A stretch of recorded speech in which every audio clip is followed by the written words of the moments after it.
Good morning, namaskar, and thank you very much for inviting me here today. Um, Let me first address the honorable members on the dais. Respected Dr. Ashok Kumar Chauhan ji, Honorable Founder President, Amity Education Group, Dr. Atul Chauhan ji, Honorable Chancellor, Amity University, Mr. Abhay Chauhan ji, Trustee, Amity Education Group, Mr. U. Ramachandra, Senior Vice President, Amity Education Group, Dr. Vivekanand Pandey ji, Vice Chancellor, Amity University, Patna, Dr. Sanjay Kumar ji, Vice Chancellor, Amity University, Kolkata, Dr. Shobhik Bhattacharya, Advisor, Amity Group, the faculty and staff members, and of course, I'm sorry, I must mention Mr. Sandeep Kumar ji. It was very nice to have met you this morning. Faculty and staff members, 1,750 graduating students and their proud parents here today, members from the media. I am deeply privileged, sirs, and honored and also humbled to accept the honorary doctorate degree conferred on me today by yourself. Thank you very, very much. Really deeply privileged and honored, and I accept with great pride and humility. I dedicate this doctorate, honorary doctorate, to my late husband, Mr. Vikram Kirloskar. 40 years of a strong and loving marriage. He was a brilliant engineer from MIT Boston, extremely knowledgeable, and yet enjoyed history, art, classical music, could paint, sculpt, and cook like a professional. I learned from him strong leadership qualities, the ability to work in a team and with partnerships in global business. I learned all of this and more from him. I learned the ideal balance between IQ and EQ. I learned to show resilience and strength in the face of hard situations in both business and personal. With him, I could also learn and understand crisis management with a very positive attitude. I was fortunate, therefore. To my daughter, Mrs. Mansi Tata, whose unwavering support and immense courage and maturity and wisdom for one so young in the face of adversity held me up through my hardest phase. And of course, we never forget our parents in our journey because they really are the most important in forming us to be the human beings and the people that we are. To my wonderful mother, who not only nurtured and built me up, but also gave me the guts to take life head on. I would like to share a little bit with you about my transformative journey of the last 2 years and a little background of what I've done before that.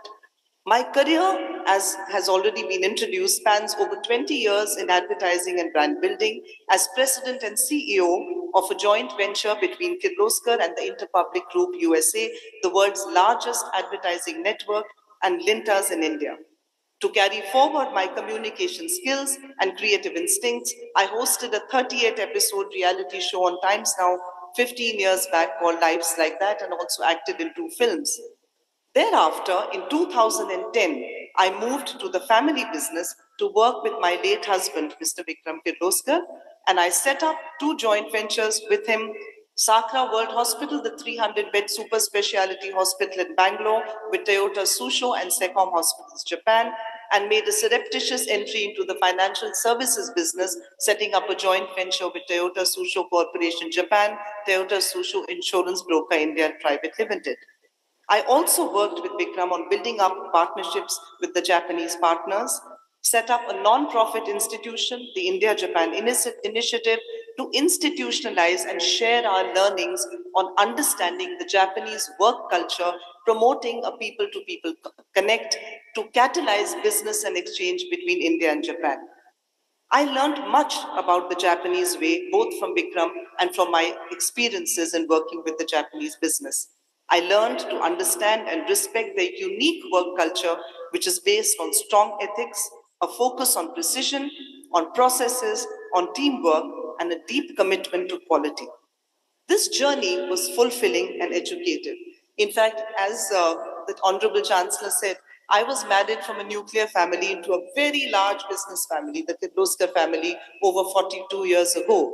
And entering a business family, a family where a casual tea session was 70 family members. When I was told that we're having an informal small family gathering, it crossed 100 people.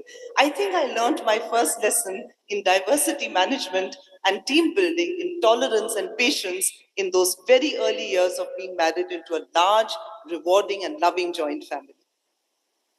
The journey so far was fulfilling and educative.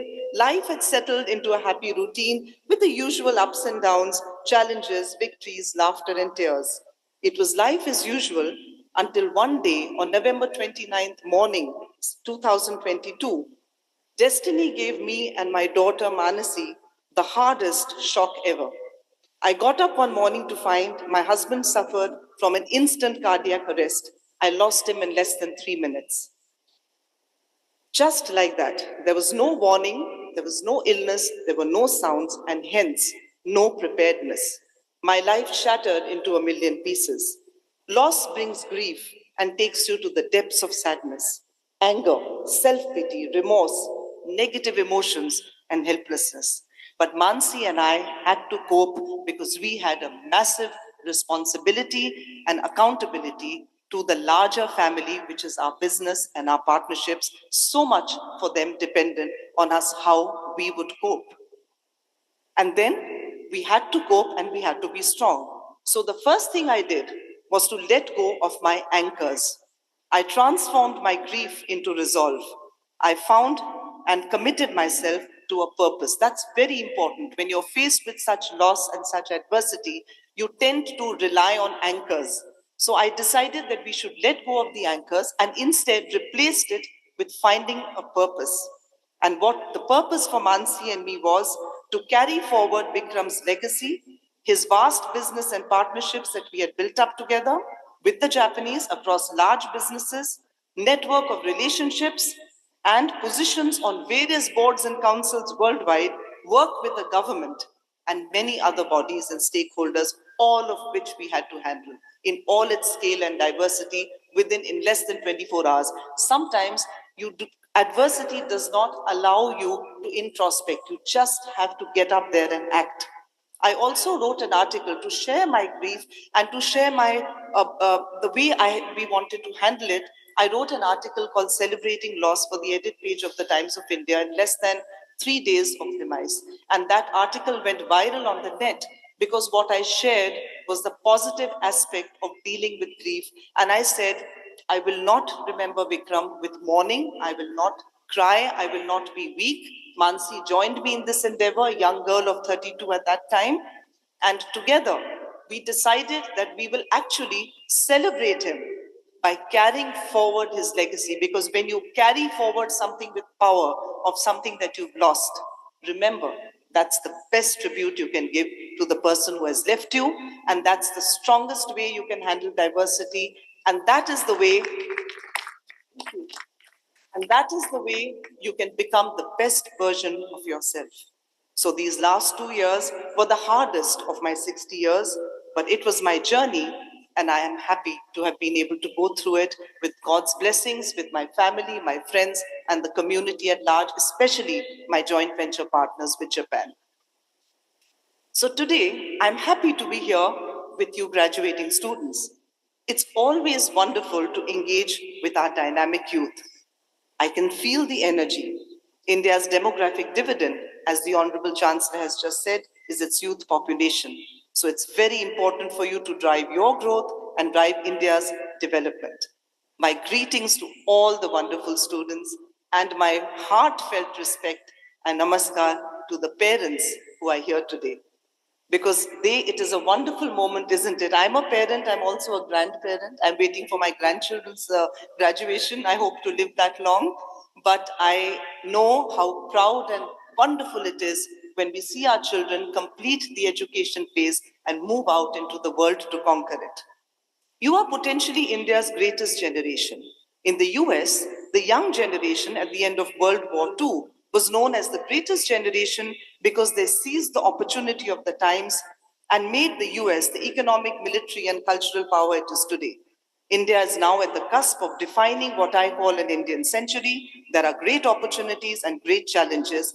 It is an opportunity that rarely comes to a nation or a generation. You have this opportunity to being a part of India's greatest generation and the architects of Viksit Bharat. The world is talking about India's political economic potential, projecting that India will be a $7 trillion economy by 2030 and join the ranks of developed nations by 2047 with a $32 trillion economy.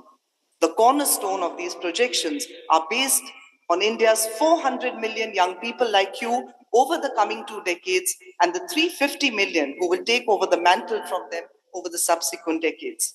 The onus, therefore, is on you. The young like you will drive increased productivity across all sectors, manufacturing, agriculture, services, governance, and social sectors of health and education as you choose.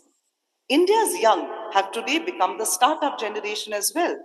The startup generation that will build globally competitive, disruptive startups, creating IP and global business with research and innovation in tomorrow's technology, parallel to a commitment to environment, sustainability, and the community. Those more comfortable working for a company could also look for work in companies with cutting-edge technological edge whose mission is to be part of India, and for companies and businesses that give you the ecosystem for innovation, growth, and respect. There are some life lessons that I'd like to share with you today, because as you step into the next phase of your life, it's going to be a different world. It's going to be a different kind of challenge, huge opportunities, lot of excitement, but a tough path. So there are some lessons from my life that I think I would like to share with you. Focus. It is very important to prioritize and focus to avoid confusion and conflict. Today, in an over-communicated society, there are many triggers and many distractions. It's important to just choose and stay on one path. Give your 100%, whatever you choose to do it with all your conviction and give it your 100% with passion and dedication. Hard work, this you've been told many times, but I can tell you after 40 long years of work experience, especially in the last 2 years of having to handle huge adversity, nothing works like hard work. Intuition and logic. Today you have data points available, new technologies like AI and robotics. It's important to know and understand, to apply intuition to your decision making, both at work and in life. The power of intuitive thinking is very important and very strong. Internationalization. One of India's strengths is its ability to absorb and synthesize diverse cultures, perspectives, and welcome new ideas. This is very important to inculcate as an approach and an attitude, because education, business, and your work will be global with partnerships, joint ventures with international businesses and companies. Today, it's not possible to work in isolation. It's very important, therefore, to work on these global partnerships and with humility, respecting boundaries and building trust. This I have learned with Vikram and through our 3 decades of relationship with the Japanese. Stay accountable and stay responsible. This is also very, very important. A lot of us don't take responsibility and we don't take accountability for the work that we do and for our conduct. Balance. The Japanese call this ikigai. The balance is the perfect intersection of all aspects of your life. For all the engineers graduating today, I must urge you to enjoy the humanities, the arts, music, and sport. It's important to be multidimensional. I found that it helps with different perspectives, refreshes the mind, and builds your instinct. Later, you will face the challenge of being in the very early years of your career. They are very demanding, and also starting a family. Remember to prioritize and put your family first. Of course, depending on the situation, because there is no handbook for this. Last but not the least, there are 2 other points which I'd like to share with you. Respect for elders. I believe that's very important. As we globalize and internationalize, we find that there is a certain compromise or dilution of our traditional Indian values that we have inherited across decades, across centuries, across generations. One of them is respect and acknowledgement of the elders of our family. Remember, the silver dividend is very important. It creates happiness, and gross national happiness contributes to gross national development. So GNH to GDP. It is wonderful in ethics and governance I would like to emphasize on this point. The Honorable Chancellor already mentioned it, and I was so happy and proud in the morning and over the last few days when I was studying the culture and the background of the Amity Group for Education. I realized that it's highly value-based and ethic-based, and that is part of your learning. I really felt very happy because as a family, Kirloskars have always stood for very high governance. So ethic and governance is important as my very last point to share with you. In a volatile and competitive world today where survival of the fittest, I do understand that speed of response is very important. We need success. We need to get there. We need to get there fast. Today we are impatient, especially us young, you young, seek instant gratification. This may sometimes tempt you to compromise and take shortcuts. At that point, it's critical to remember that you must always build strong values of high ethics and governance because that is what will last. That is what will finally, it may take a little longer, but that is what will set you and your business apart, gaining you respect and support in the long term. Your success will be delayed, but it will come on the strong foundation of an ethical value system. And right here at Amity, you have got excellence in education from this institution, and you've already laid the foundations of ethics. You must be remembered for this, for your ethics, as was my late husband Vikram. Then you don't need books to be written about you. You don't need monuments to be built on you or roads to be named after you. Your values will sustain and you will leave your name on everything without putting it on anything. It is wonderful to be young in India today. I'm very confident that you, India's youth and graduating students, will contribute to Viksit Bharat and for taking our country, India, right up to the top, making your family very, very proud. And remember one thing in my lasting message to you, because when you step out, you are going to be faced with adversity of all kind. When faced with adversity, and I tell you this from my transformational journey of the last 2 years, slowing down is not an option. Giving up is not an option because you can do it.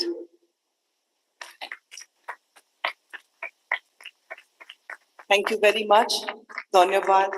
Thank you, sirs, once again for this wonderful opportunity. And my very best to Amity Calcutta on its completion of 10 years and yet another century for the Amity Group in academic excellence and ethical governance. Thank you. Thank you for your